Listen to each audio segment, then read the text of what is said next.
अस्सलाम वालेकुम स्टूडेंट्स, मैं हूं इज़्ज़ा बतूल। उम्मीद करती हूं आप सब बिल्कुल ठीक ठाक होंगे। अच्छा मेरे बच्चों, आज की वीडियो में मैं आपको अपने नोट्स से रिलेटेड थोड़ा सा गाइड करूंगी, क्योंकि काफ़ी स्टूडेंट्स बहुत ज़्यादा मिसगाइड हुए हुए हैं, उनके इन नोट्स से रिलेटेड बहुत गलत कॉन्सेप्ट्स बन गए हैं।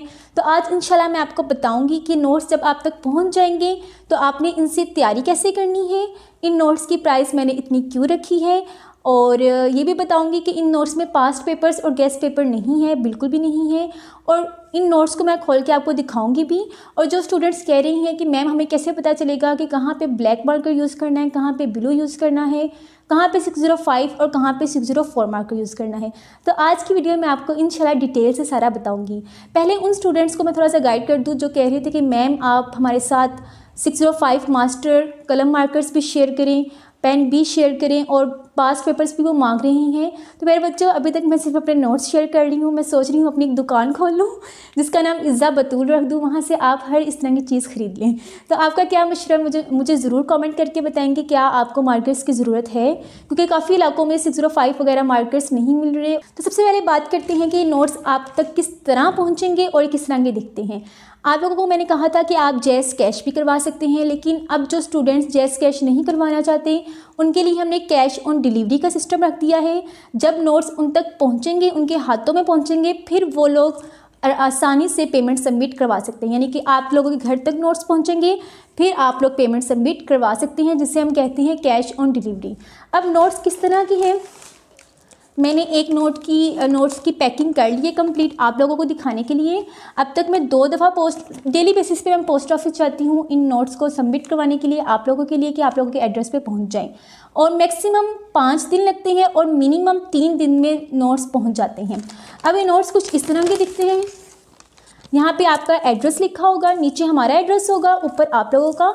ये किसी बच्ची का एड्रेस था, पता नहीं किसका था, तो मैंने ऊपर ये पेज लगा दिया ताकि उसका एड्रेस शो ना हो। ठीक है, इस तरह आप तक ये नोट्स पहुँचेंगे। अब मैं आपको अंदर से खोल के दिखाती हूँ। ये एक नोट्स हैं जिनको मैंने यहाँ से अभी नहीं बंद किया कि ताकि आप लोगों को मैं दिखा दूँ। अच्छा, अब मैं आपको ना एक पहले अहम बात बता दूं। जो स्टूडेंट्स कह रही हैं कि मैम ये किस बोर्ड के नोट्स हैं, पंजाब बोर्ड, सिंध बोर्ड, बलूचिस्तान, पता नहीं कौन कौन से बोर्ड्स हैं, वो सारे ये पूछ रही हैं। तो प्यारे बच्चों, ये सिर्फ और सिर्फ पेपर प्रेजेंटेशन के नोट्स हैं। ये कोई पास्ट पेपर या गेस्ट पेपर या चैप्टर वाइज नोट्स नहीं हैं। समझ आई? ये बात मैं अपनी पुरानी वीडियो में बता चुकी हूँ, लेकिन शायद स्टूडेंट्स पूरी वीडियोस नहीं देखते।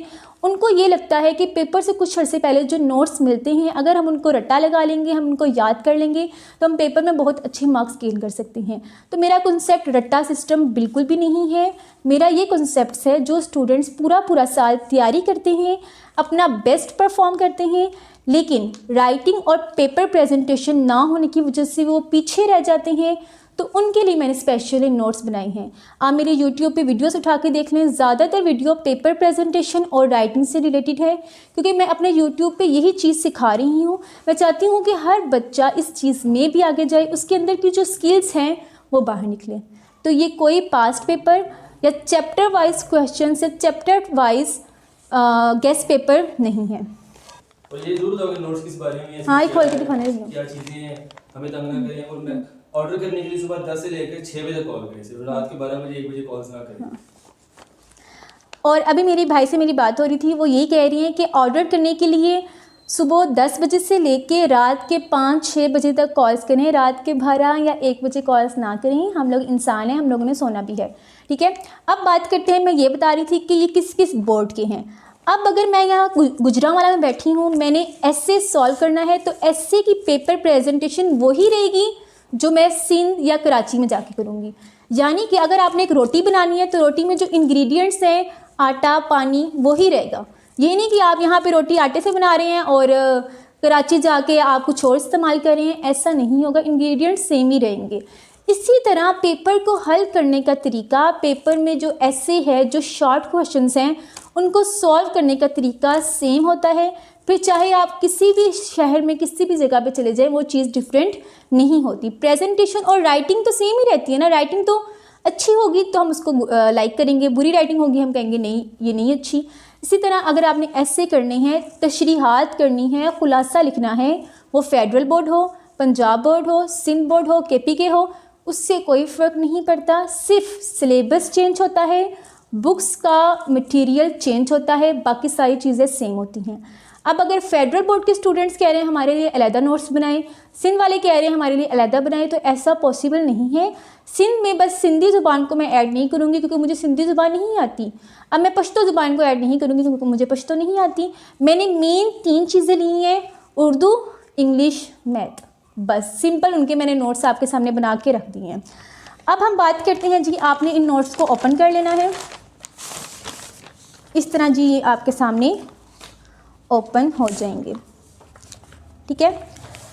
अब प्यारे बच्चों, जब ये नोट्स आपके सामने ओपन होंगे तो इसमें 2 चीज़ें आपके काम की नहीं हैं, उन स्टूडेंट्स के काम की नहीं है जो पंजाब बोर्ड में नहीं है, जो पंजाब बोर्ड से बाहर है।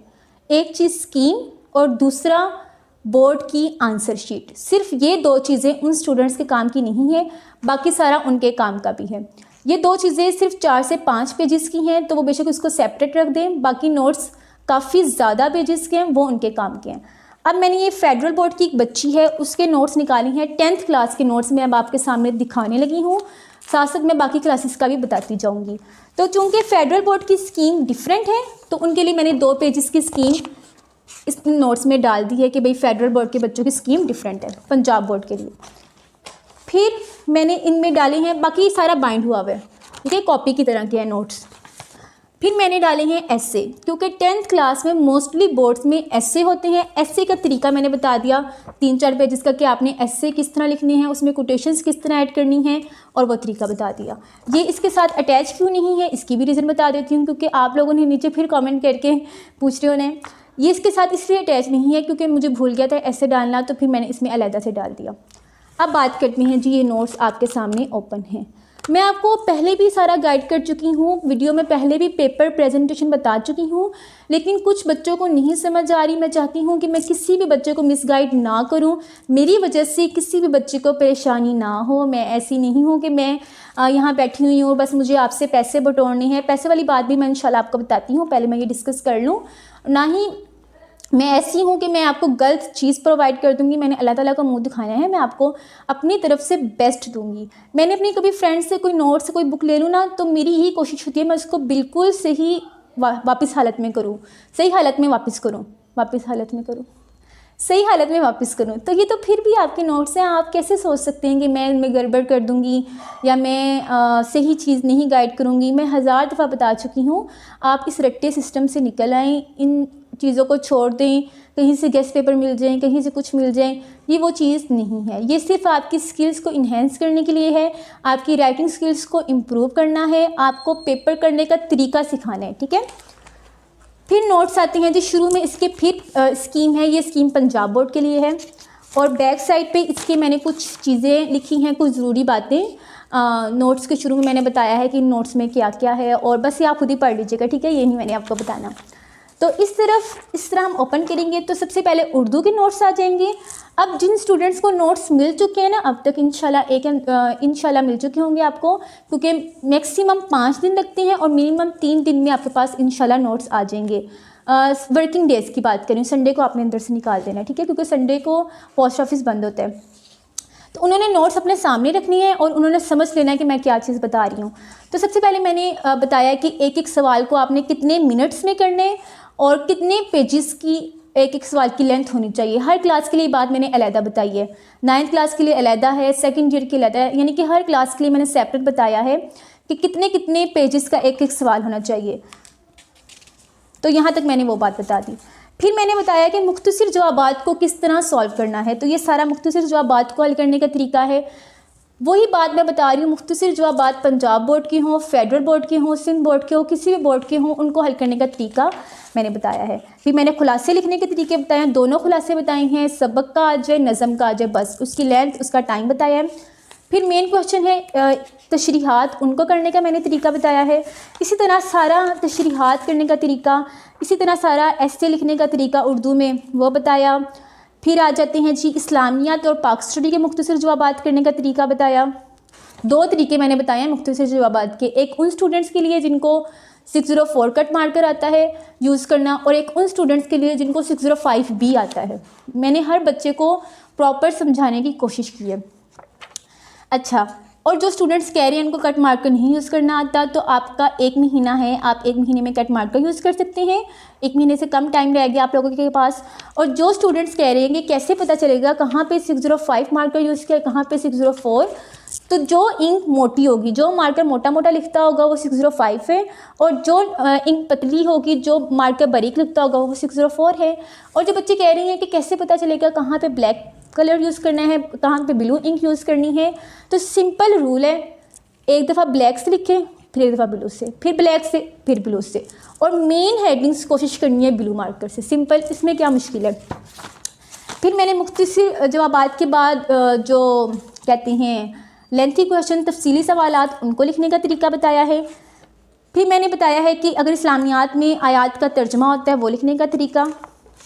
फिर यहाँ पे एक स्किप हो गया। फिर मैंने बताया है कि आप लोगों ने, कहाँ गया, हाँ यहाँ पे, फिर मैंने बताया कि आप लोगों ने कोई भी कोटेशन आ जाए उर्दू इस्लामियात पाक स्टडी में, हवाले के अशार फरमा लिखना हो, तो उसको लिखने का क्या तरीका है। अब आपको समझ आ रही है ना नोट्स में क्या चीज़ें, किसी भी बोर्ड में आप चले जाओ ये तरीका सेम रहेगा। फिर आती है जी ये 3-4 पेजेस की, भूल ही गया इसको क्या कहते हैं, आंसर शीट। आंसर शीट जिन स्टूडेंट्स, पंजाब बोर्ड के जो स्टूडेंट्स हैं जिनको नहीं पता आंसर शीट क्या होती है, पेपर में किस तरह आंसर शीट आती है, वो उनको मैंने दे दी है। अब जो मैं नेक्स्ट वीडियो आंसर शीट की अपलोड करूँगी तो उन तक उस टाइम तक इंशाल्लाह नोट्स पहुँच चुके होंगे। फिर उनको वो ये मुझे सॉल्व करके फिर तस्वीर सेंड करेंगे। अपने नोट्स में इन्होंने सॉल्व कर लेनी है आंसर शीट, और फिर इसकी तस्वीर खींच के मुझे इंस्टाग्राम या फेसबुक कहीं भी वो सेंड कर सकते हैं। फिर ये सारा मैंने ना इतने सारे पेजेस में मैथ की पेपर प्रेजेंटेशन बताइए कि मैथ के पेपर को आपने किस तरह सॉल्व करना है। शॉर्ट क्वेश्चंस होते हैं मैथ में, थ्योरम्स होते हैं, और लॉन्ग क्वेश्चंस, उनको करने का तरीका बताया है। अब मैथ का जो मैंने आपके साथ पेपर शेयर किया ना, इसमें अब आपने सवालों में गलतियाँ नहीं निकालने बैठ जाना। आपने ये नहीं कहना आपने ये अलजबरा वाला सवाल गलत किया हुआ है, ये थ्योरम इनका गलत है। मैं सिर्फ आपको पेपर प्रेजेंटेशन और राइटिंग सिखा रही हूँ, मैं ये नहीं बता रही कि इस सवाल को किस तरह सॉल्व करना है। समझ आ रही है। अब जैसे मैथ में मैंने एक फ़िज़िक्स की डेफिनेशन लिखी हुई है समझाने के लिए कि कोई भी डेफिनेशन आ जाए उसको लिखने का क्या तरीका है। फिर चलते हैं जी मोस्ट इम्पोर्टेंट की तरफ। ये इंग्लिश शुरू होगी, इतनी उर्दू हो गई, फिर इंग्लिश स्टार्ट होगी। इसमें मैंने इंग्लिश की ग्रामर आपके साथ शेयर की है। MCQs हैं ये जो आपने सॉल्व करने हैं। इससे फिर आपको पता चलेगा कि आपकी इंग्लिश कितनी अच्छी है। और ये कोई सिलेबस के अकॉर्डिंग नहीं है, इंग्लिश की सिंपल ग्रामर है। आप 9th क्लास में उस टाइम भी आपने टेंसेस पढ़ने हैं, आप 2nd ईयर में उस टाइम भी आपने टेंसेस पढ़ने हैं। तो आप प्लीज़ इस रट्टे सिस्टम से निकल आएँ, इन चीज़ों से निकल आएँ कि आपने हमें एक एक चैप्टर के बना के देने हैं, हमने उसको रट्टा लगाना है, फिर हमने पेपर को सॉल्व कर लेना है। कोई ऐसी ट्रिक्स बताएं। तो मैं बजाते खुद मैंने खुद कभी इस तरह तैयारी नहीं की। मैं अल्हम्दुलिल्लाह पूरा साल पढ़ती थी, और फिर साल के आखिर में जो दिन होते थे उस टाइम मैं अपनी पेपर प्रेजेंटेशन और राइटिंग बेस्ट करती थी। वही चीज़ मैं आपको सिखा रही हूँ, और अल्हम्दुलिल्लाह मेरा रिज़ल्ट बहुत अच्छा आता था। सिर्फ 9-10 में मेरी राइटिंग की वजह से मैं काफ़ी पीछे चली गई थी, मार्क्स में मुझे नहीं पसंद थे उर्दू के, लेकिन वही चीज़ मैंने फिर कॉलेज लेवल में इम्प्रूव कर ली। तो आप लोगों ने इस ग्रामर को पढ़ना है, इसकी तैयारी करनी है। फिर जब मैं आपको ग्रामर सिखाऊंगी तो मैं आपको बेसिक से सिखाऊंगी कि एक ऐसा बच्चा जिसको ग्रामर की अलिफ बेबी या ABC भी नहीं आती, वो किस तरह ग्रामर को स्टार्ट करे। बेसिक से फिर हम हाई लेवल तक जाएंगे, ठीक है। और उस टाइम आपने ये वाली ग्रामर सॉल्व करनी है। अब उसके बाद 9-10 के लिए मैंने ज़्यादा चीज़ें रखी हैं। उनको मैंने बताया कि इंग्लिश का पेपर किस तरह का, तो उसमें क्रिएटिविटी कितनी होती है। फिर आ गया जी असाइनमेंट करने का तरीका कि असाइनमेंट किस तरह करते हैं।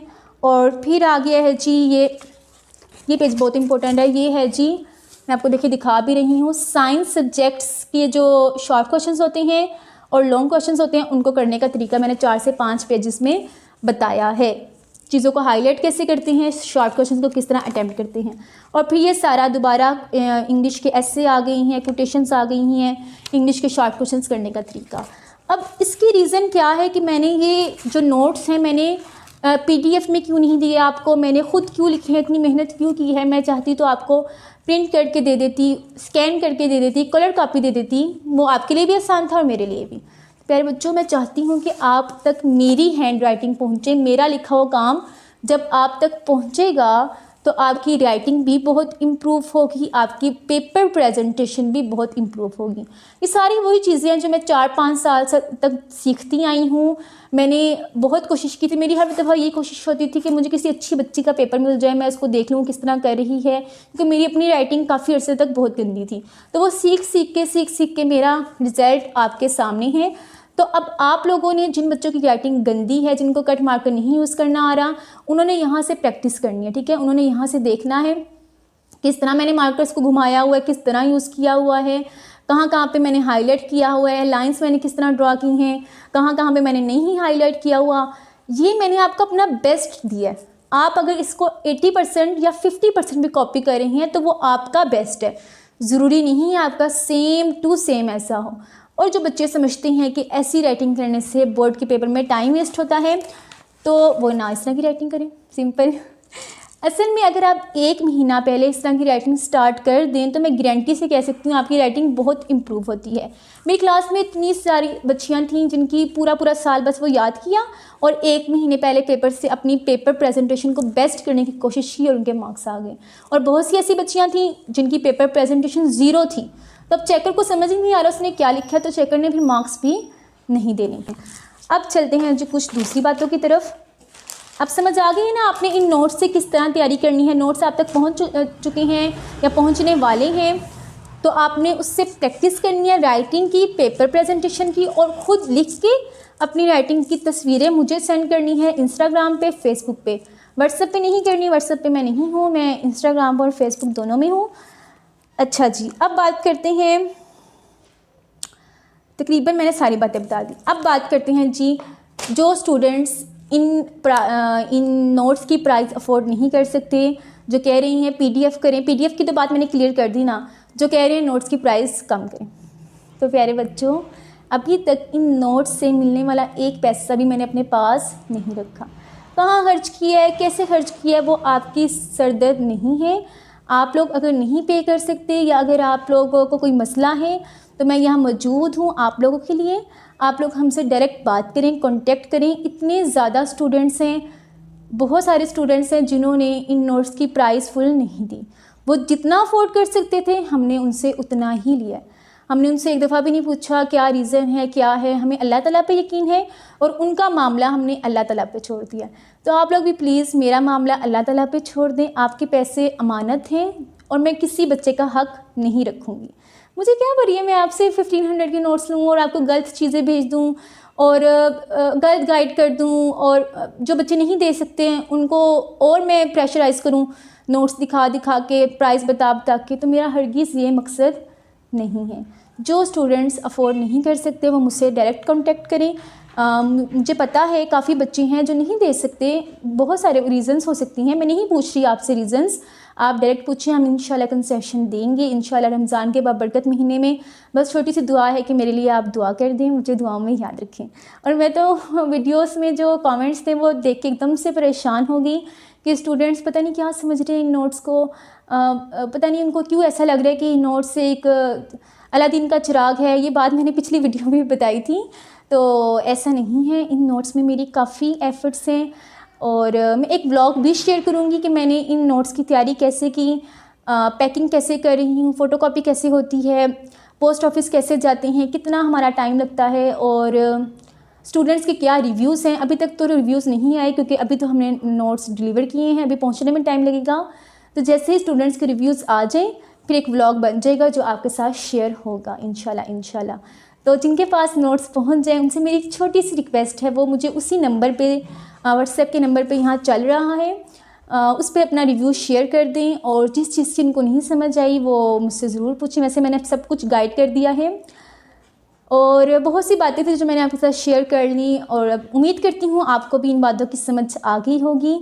और याद रखिएगा कि मैं किसी का हक़ नहीं खाऊंगी, जिसको कोई मसला है वो मुझसे डायरेक्ट पूछे और अपना ढेर सारा ख्याल रखें। और पेपर्स में सिर्फ 1 महीना रह गया है तो जल्दी से और अच्छी तैयारी कर लें। और जिस चीज़ की, और हाँ सबसे अहम बात, नोट्स की वजह से मेरी बाकी वीडियोस डिले हो रही थी, लेकिन अब नोट्स की वीडियो अपलोड हो गई है ना, अब मेरे दिल को सुकून मिल गया, मैंने आपसे अपनी सारी बातें शेयर कर ली हैं।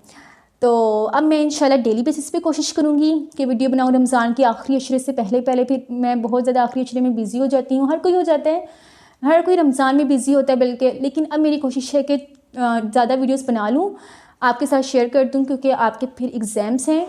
तो बताइए आप, अगर आपको कोई मसला है किसी पढ़ाई से रिलेटेड, ख़ास तौर पे पाक स्टडी में स्टूडेंट्स परेशान हैं, तो उसके हवाले से मैं आपको गाइड करूँगी। और बस इतना ही, अच्छी अच्छी तैयारी करें, अपना ढेर सारा ख्याल रखें, दुआओं में याद रखें। अल्लाह हाफिज़।